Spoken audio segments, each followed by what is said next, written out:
Selamat mendengarkan podcast ini. Bapak, Ibu, dan saudara-saudara yang dikasihi Tuhan, kebenaran saat ini berjudul membangun cinta. Tidak dapat disangkali bahwa kita bisa membangun cinta kita kepada objek-objek tertentu. Dulu ketika peran orang tua begitu kuat dalam menjodohkan anak-anaknya, banyak anak yang dijodohkan begitu saja tanpa ada masa berpacaran, tanpa ada pertemuan seperti anak-anak muda hari ini. Dari tidak kenal lalu dipaksa kenal, untuk kemudian membangun rumah tangga.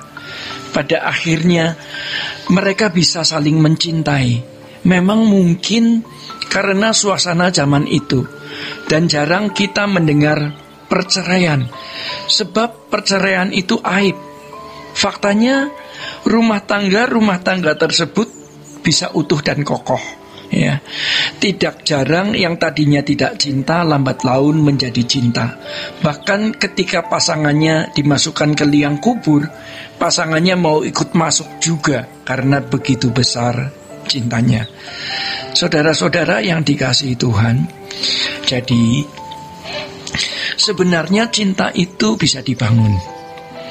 Demikian pula cinta kita kepada Tuhan bisa kita bangun. Tuhan tidak memiliki martabat dan tidak bernilai kalau ia menaruh cinta terhadap dirinya di hati seseorang, sedangkan orang tersebut belum tentu mencintai Tuhan. Itu pemaksaan. Dan itu bukan hakikat Allah yang adil, bermartabat, dan agung. Kita saja sebagai manusia tidak ingin memaksa orang mencintai kita. Kalau seorang pria memaksa wanita mencintainya, maka itu cinta yang tidak natural, cinta yang tidak tulus. Jadi cinta harus dengan natural, tulus, yang diberikan seseorang kepada objek lain. Tuhan tidak memaksa kita untuk mencintai dia loh. Dan ia tidak menaruh secara mistis rasa cinta di dalam diri kita untuk dirinya. Cinta itu harus kita bangun sendiri. Tadinya kita mencintai dunia loh, mencintai berbagai hobi, kesenangan, kehormatan, nafsu-nafsu kita. Sekarang kita memilih untuk mengarahkan cinta kita kepada Tuhan. Itu bisa, bukan tidak bisa. Saudara-saudara, hal itu harus kita paksakan. Bila perlu, ya, harus kita paksakan. Sekalipun karakter kita lebih buruk dari sebagian besar orang, ya, dalam banyak aspek. Namun satu hal yang harus kita mengerti, bahwa mengasihi Tuhan itu segalanya. Maka kita harus berusaha mengasihinya. Bahkan kalau perlu kita memaksakan diri kita, ya, kita perlu memaksakan diri kita untuk mengasihi Tuhan. Betapa indah dan mulia, betapa agung dan berharganya kalau kita bisa mencintai Allah dengan tulus, natural, ikhlas. Kualitas cinta yang seperti ini pasti Allah merasakannya. Kepada orang berdosa Allah mencintainya, apalagi kepada orang yang mencintai dia. Pasti akan menjadi hubungan yang indah sekali. Kesempatan tersebut hanya pada waktu kita hidup di bumi, bukan nanti pada waktu setelah meninggal. Oleh karenanya, sejak kita di bumi ini, kita bisa membangun cinta kita kepada Allah. Saudara-saudara, masalahnya Allah tidak kelihatan. Dia tidak tampak. Dan seakan-akan dia tidak ada. Sering seakan-akan benar-benar Tuhan tidak ada. Kita sering diuji lewat berbagai masalah. Jika kita mengingat Abraham, ia harus menunggu anaknya selama 1/4 abad, 25 tahun, bukan sebuah waktu yang singkat. Seakan-akan Tuhan tidak setia, dan negeri yang dijanjikan di mana Tuhan memerintahkan Abraham keluar dari Ur Kasdim pun, ya, tidak kunjung ditemui. Tetapi iman Abraham tidak menjadi gugur. Ya. Lalu bagaimana kita bisa mencintai Allah yang tidak kelihatan ketika situasinya tidak mendukung? Kita harus percaya bahwa Alkitab itu benar.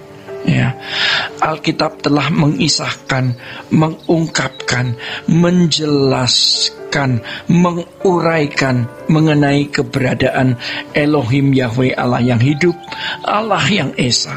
Dan kita percaya bahwa apa yang ditulis Alkitab itu benar. Berangkat dari keyakinan ini, kita dapat mencintai Allah meskipun Dia seolah-olah tidak ada. Ada Allah yang menciptakan langit dan bumi, yang memanggil Abraham dan yang memilih Israel sebagai umat pilihan secara darah daging, yang menuntun mereka keluar dari Mesir ke Kanaan. Allah yang memberi 10 tulah, yang merobohkan tembok Yeriko, yang mengeringkan laut Kolsom dan sungai Yordan, yang turun dengan kemuliaannya di Sinai sehingga orang menggeletar, yang memberikan 2 loh batu, Allah yang mengutus putranya yang tunggal, ya, Tuhan Yesus Kristus. Dia Allah yang nyata, yang hidup, dan kita bisa berkata, aku percaya kepadamu dan aku mengasihimu.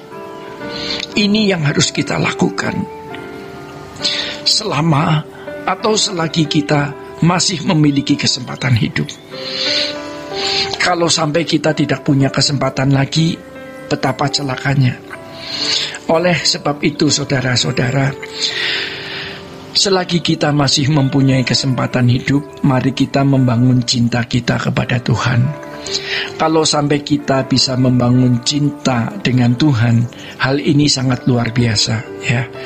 Kita sampai tidak bisa mengungkapkan semua, tetapi kita sering merasa tergetar pada waktu kita menghadap Tuhan, pada waktu kita berdoa.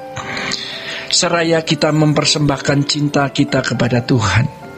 Ya, aku mencintai Engkau Tuhan. Kita tergetar karena kita menyadari siapa kita ini. Kita ini bukan saja miskin, kita juga bodoh, picik, bermental buruk, bermoral rusak, orang yang berdosa, najis, kotor. Tidak ada keelokannya. Seperti burung yang jatuh ke kubangan, tidak bisa terbang, kotor dan busuk. Tetapi Allah mengambil kita, tetapi Allah memungut kita, membersihkannya, lalu membawanya terbang lagi. Ini luar biasa. Jadi marilah kita mengasihi Tuhan dengan membangkitkan gairah yang benar di hadapannya. Sola Gracia.